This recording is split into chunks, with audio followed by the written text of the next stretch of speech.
Il est tout juste 19h heure d'Alger. Vous regardez Al24 News. Merci de nous rejoindre pour cette nouvelle édition de ce jeudi 26 mars 2026. Tout de suite, les titres de l'actualité. Algérie-Espagne, le président Abdelmajid Tebboune décide de réactiver le traité d'amitié, de bon voisinage et de coopération.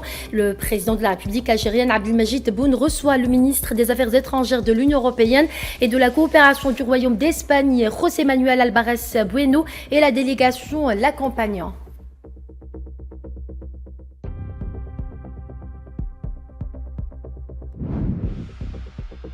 Le chargé d'affaires de l'ambassade de France à Alger convoqué au ministère des Affaires étrangères. Les détails dans ce journal.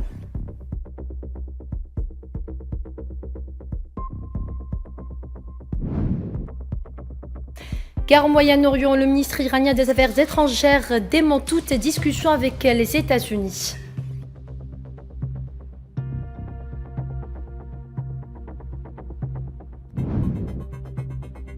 Et dans un contexte de crise, Paris accueille la réunion des ministres des Affaires étrangères du G7.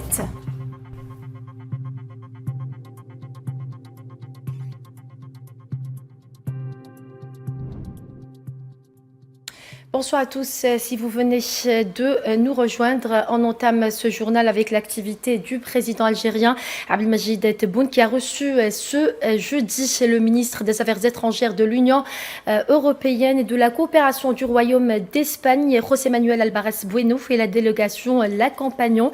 L'audience s'est déroulée en présence de monsieur Boualam Boualam, directeur de cabinet à la présidence de la République, Ahmed Attaf, ministre d'État, ministre des Affaires étrangères de la communauté nationale étrangère des affaires africaines, à Maraba, conseiller auprès du président de la République chargé des affaires diplomatiques, et Abdel Fattah Teghom, ambassadeur d'Algérie auprès d'Espagne. Le président algérien Abdelmajid Tebboune a décidé de réactiver le traité d'amitié et de bon voisinage et de coopération.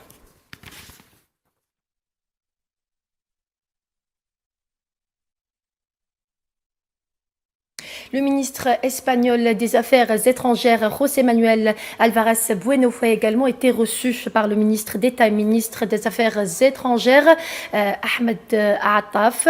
Un communiqué du ministère des Affaires étrangères algérien précise que les deux ministres ont tenu une réunion tête-à-tête suivie d'une séance de travail élargie avec la participation des délégations des deux pays. La même source ajoute que les deux parties ont salué le remarquable dynamisme des relations de coopération et de partenariat entre les deux pays, notamment dans le secteur de l'énergie et d'autres domaines économiques. Elles ont également exprimé leur volonté de réaliser de nouveaux progrès dans le développement du partenariat bilatéral et dans l'élargir les domaines clés.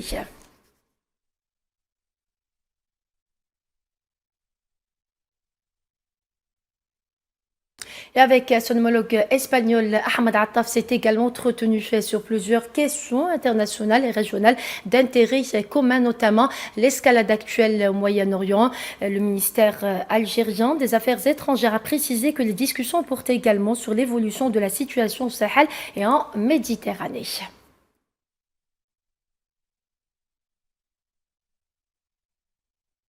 Et le chargé d'affaires de l'ambassade de France à Alger a été convoqué ce jeudi au siège du ministère des Affaires étrangères pour protester dans les termes les plus fermes contre le renouvellement hier mercredi 25 mars pour une durée supplémentaire d'une année de la détention provisoire d'un agent consulaire algérien à Paris, a indiqué un communiqué du ministère des Affaires étrangères. L'attention du diplomate français a été fermement appelée sur le fait que l'agent consulaire algérien faisait déjà l'objet d'une détention provisoire d'une année, et ce, depuis le mois d'avril 2025, en dépit de son statut protégé au titre de la Convention de Vienne sur les relations consulaires de 1963. Il lui a été fait part d'une très vive réprobation quant au traitement inqualifiable que subit l'agent consulaire algérien depuis son incarcération, et qu'a permis de relever la première visite consulaire dont il a bénéficié le 17 mars courant.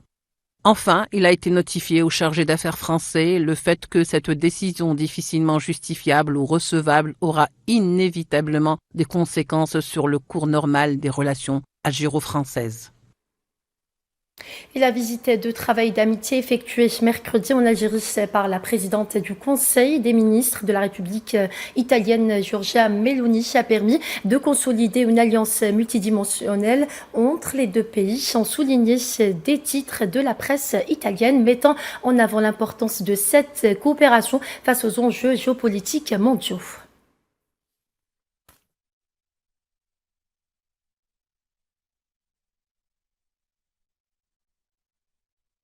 Et le Parlement algérien réuni en ses deux chambres a adopté mercredi soir à l'unanimité le projet de loi portant amendement technique de la Constitution lors d'une séance plénière tenue au Palais des Nations à Alger.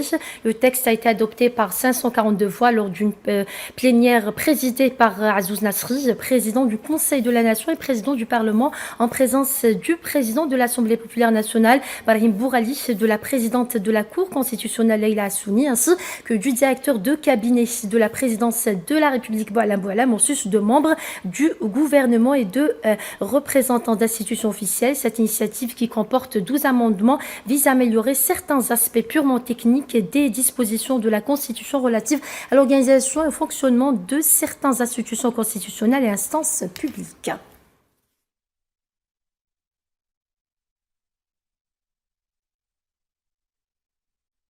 Au Moyen-Orient, l'Iran n'a pas l'intention de négocier avec les États-Unis et dit qu'il continue à résister à l'attaque américano-sioniste. C'est ce qu'a déclaré ce jeudi Abbas Araghchi, ministre iranien des Affaires étrangères.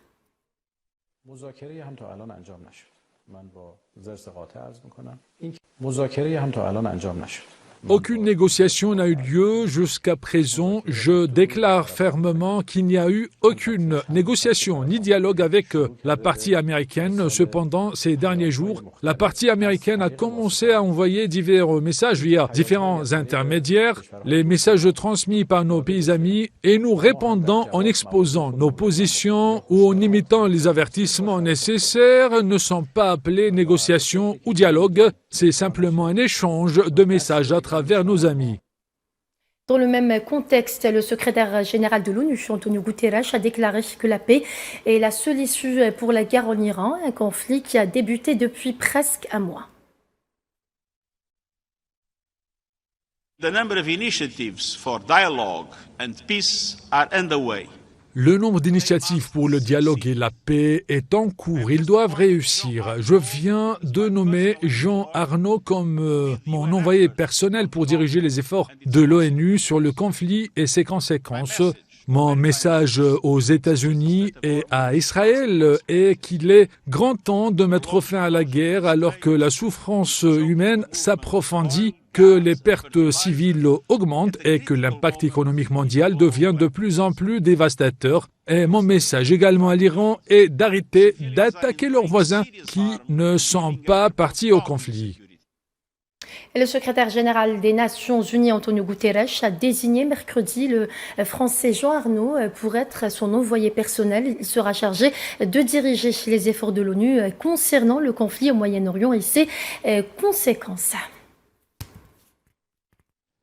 Just hours into the outbreak of the war in the Middle East, Quelques heures seulement après le début de la guerre au Moyen-Orient, j'ai averti que les combats risquaient de déclencher une réaction en chaîne que personne ne pouvait contrôler. Plus de 3 semaines plus tard, la guerre est hors de contrôle. Le conflit a dépassé les limites que même les dirigeants croyaient inimaginables. Le monde fait face au cœur d'une guerre plus vaste, d'une vague croissante de souffrance humaine et d'un choc économique mondial plus profond. Ça va trop loin. Il est temps d'arrêter de gravir l'échelle de l'escalade et de commencer à gravir l'échelle diplomatique et de revenir au plein respect du droit international. Pour sa part, le ministre allemand de la Défense, Boris Pistorius, a qualifié la guerre contre l'Iran de catastrophe économique. Je vous propose de l'écouter.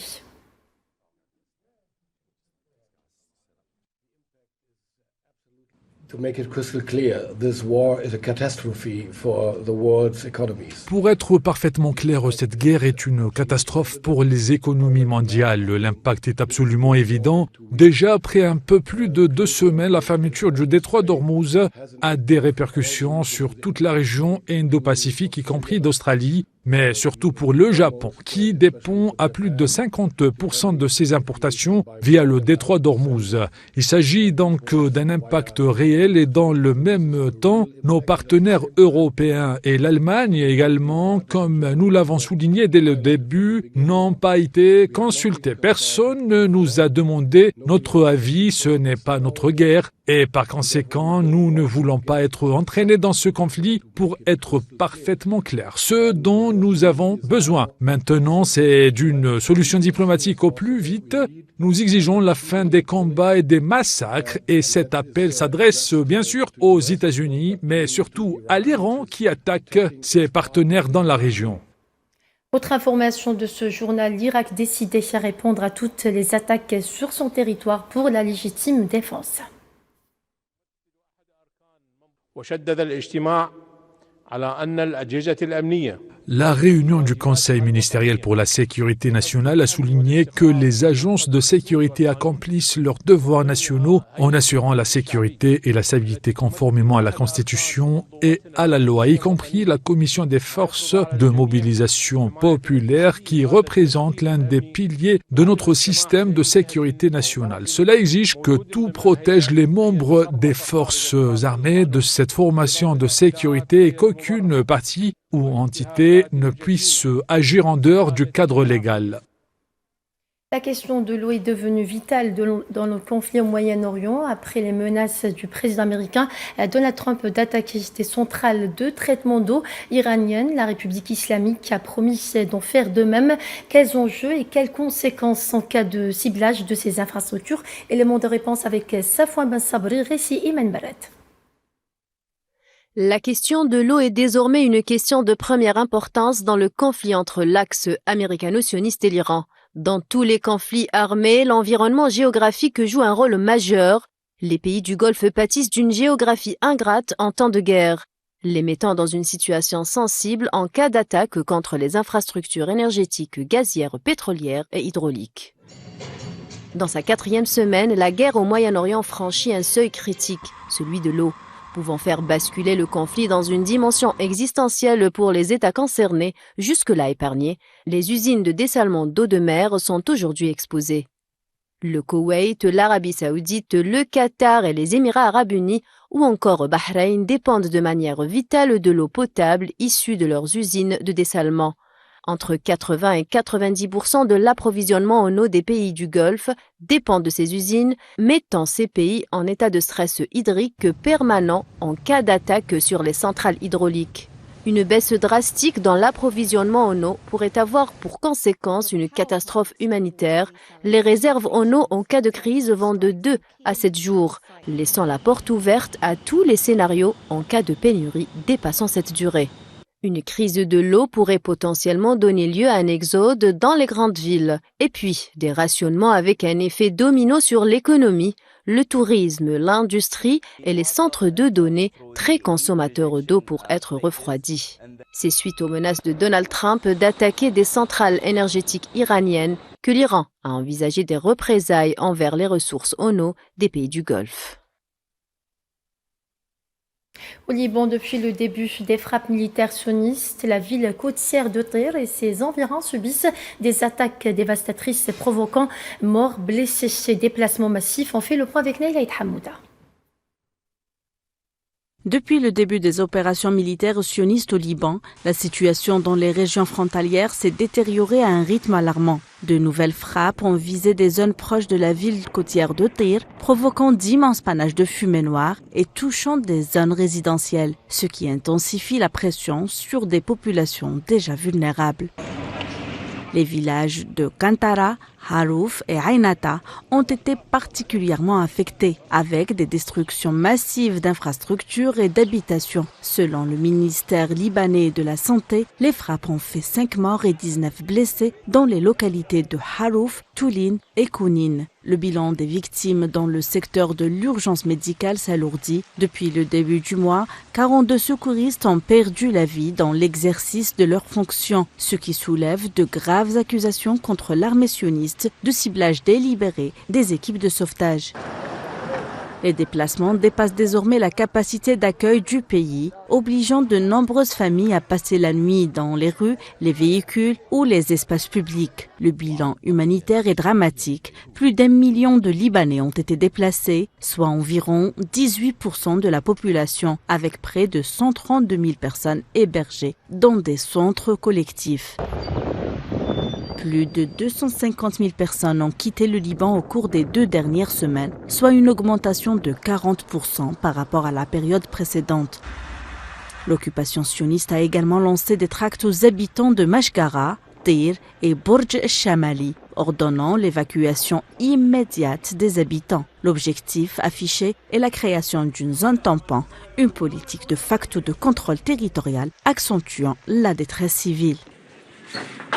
Cette offensive s'inscrit dans un contexte de tensions régionales aiguës et suscite l'indignation des organisations humanitaires internationales qui alertent sur une crise imminente des réfugiés. Les populations civiles libanaises, déjà fragilisées par les conflits précédents et par la crise économique, se retrouvent une fois de plus au cœur d'une guerre qui menace de transformer le sud du pays en zone sinistrée.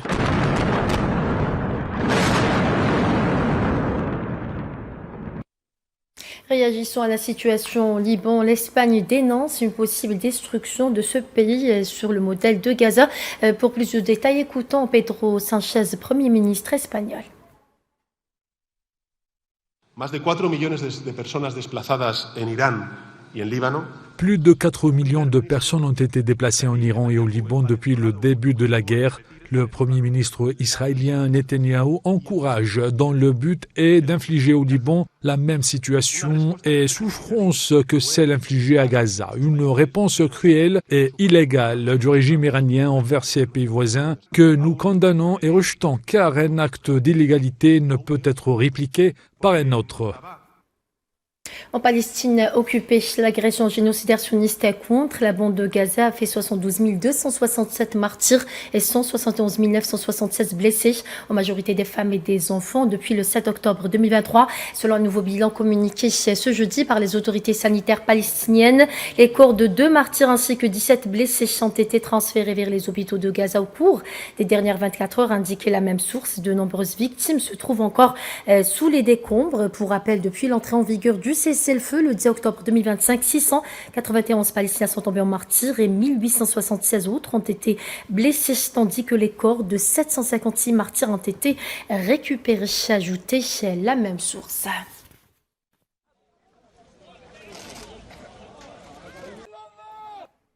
Toujours en Palestine occupée, de fortes pluies ont inondé les abris de fortune de centaines de milliers de déplacés, notamment à Gaza, détruisant des tentes et aggravant une crise humanitaire majeure.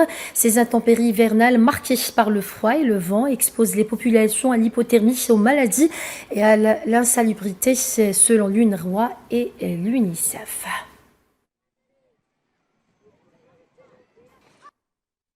Direction le Bangladesh à présent, où au moins 26 personnes ont trouvé la mort après qu'un bus transportant plus de 40 passagers a plongé dans le fleuve Padma alors qu'il tentait d'embarquer sur un ferry. Les équipes de secours ont réussi à récupérer 26 corps à l'intérieur du bus, tandis que les recherches se poursuivent pour retrouver d'autres victimes.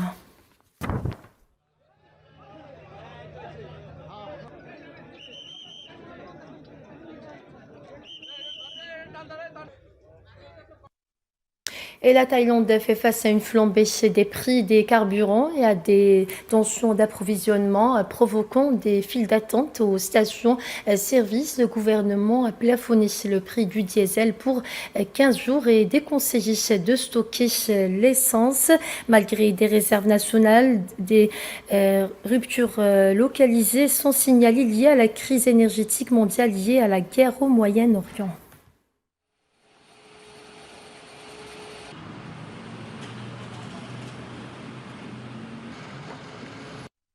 Pour le reste de l'actualité, dans un contexte international sous haute tension, les grandes puissances tentent de resserrer les rangs. À Paris, les ministres des Affaires étrangères du G7 se réunissent pour tenter d'afficher une unité face à des crises multiples, mais aussi réponses parfois divergentes.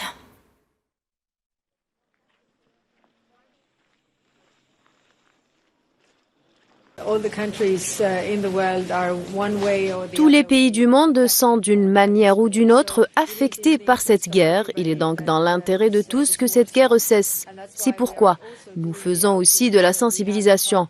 Nous avons des partenaires mondiaux ici aujourd'hui pour transmettre un message unifié. Nous avons besoin d'une sortie et non d'une escalade dans cette guerre, ce qui signifie qu'il doit y avoir une solution diplomatique pour que cette région en sorte plus forte et réellement plus pacifique. Par conséquent, il ne peut s'agir que d'une solution diplomatique. Asseyez-vous et négociez pour trouver une issue. En France, après les résultats des élections municipales, l'état des lieux politiques, les questions sociales et celles de l'intégration sont désormais des sujets centraux, symbolisant la polarisation grandissante de la scène politique française. Les détails avec Safwan Ben Sabri. On entre dans l'ère de l'ethnopolitique, signé Marion Maréchal Le Pen. L'héritière de la famille Le Pen est explicite dans une déclaration au lendemain des résultats des élections municipales françaises. Par cette expression, la figure politique d'extrême droite vise directement la France insoumise, qu'elle accuse de faire du clientélisme visant d'abord un électorat issu de l'immigration.